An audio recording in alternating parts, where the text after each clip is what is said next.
Eu só queria deixar uma saudação a todos aqui, em nome da paz e da harmonia entre as religiões. Eu, como católica, fico muito ferida quando vejo alguém de uma outra denominação chutar a imagem de Nossa Senhora Aparecida. Então, da mesma maneira que eu sofro, eu também compartilho com aqueles momentos em que pessoas de denominações religiosas de matriz africana também sofrem preconceito e discriminação em pleno século XXI, onde a gente se diz nação democrática. Isso é um absurdo.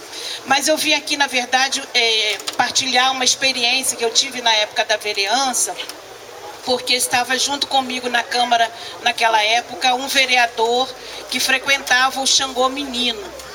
E ele falou que estava vivendo uma situação muito desconfortável, porque uma religião de denominação diferente alugou uma casa próximo ao Xangô, e naquele momento em que o Centro Xangô Menino executava suas atividades, seus rituais, essa outra denominação religiosa logo ao lado ligava o microfone alto e começava a falar impropérios em relação às religiões de matriz africana, xingando e excomungando e depreciando a manifestação religiosa legítima.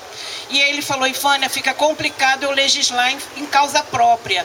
Você pode me ajudar na defesa de uma lei que regulamente uma certa distância entre uma atividade religiosa, um templo religioso e outro, seja ele de qual denominação? Eu falei: vamos lá.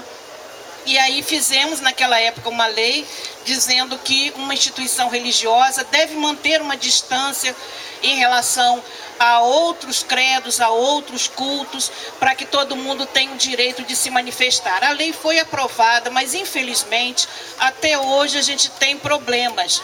Por exemplo, eu, como católica, passo por experiências em que o padre muitas vezes tem que interromper a missa e atravessar a rua e na igreja de uma outra denominação dizer: por favor, vocês podem abaixar o som, que eu não estou conseguindo celebrar a missa na minha paróquia.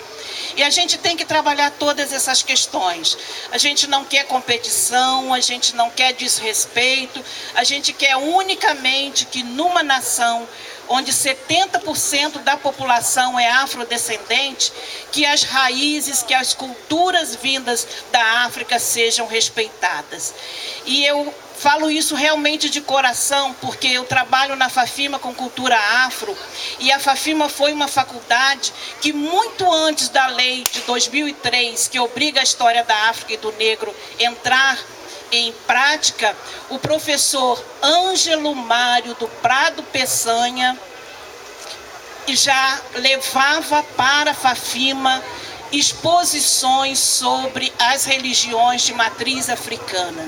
Ele enfrentou preconceito, enfrentou dificuldade e ele implementou o estudo da cultura afro muito antes de virar lei.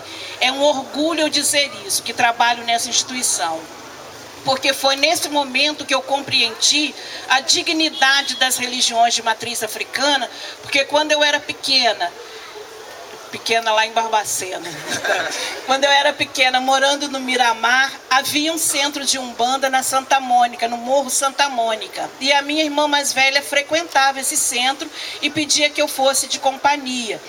Eu ficava sentada no banco enquanto ela recebia o passe. E eu dizia: minha irmã, por que você não traz algum dinheiro para essa senhora, para a mãe de santo? A casa dela é tão pobre. Aí ela disse: Ifânia, jamais ela aceitaria um centavo, porque ela diz que as coisas espirituais não se vendem. A partir daquele momento,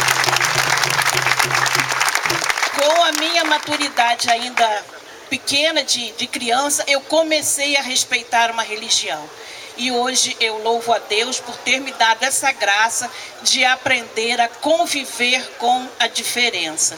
Então eu desejo, sem demagogia, desejo do fundo do meu coração que todas as religiões sejam respeitadas, especialmente aquelas que mais sofrem discriminação, como é o caso das religiões de matriz africana. Parabéns a todos que organizaram esse evento, que a gente continue lutando por uma comissão interreligiosa na cidade, para a gente defender todas as bandeiras que levam a pessoa a se relacionar com o transcendental. Como diz o Samba da Mangueira, o mundo é muito mais do que aquilo que a gente vê, né? Que os olhos não conseguem contemplar, as mãos não ousam tocar e os pés se recusam a pisar. Há muita riqueza espiritual nas nossas culturas e a gente tem que valorizar. Obrigada pelo convite, parabéns a todos.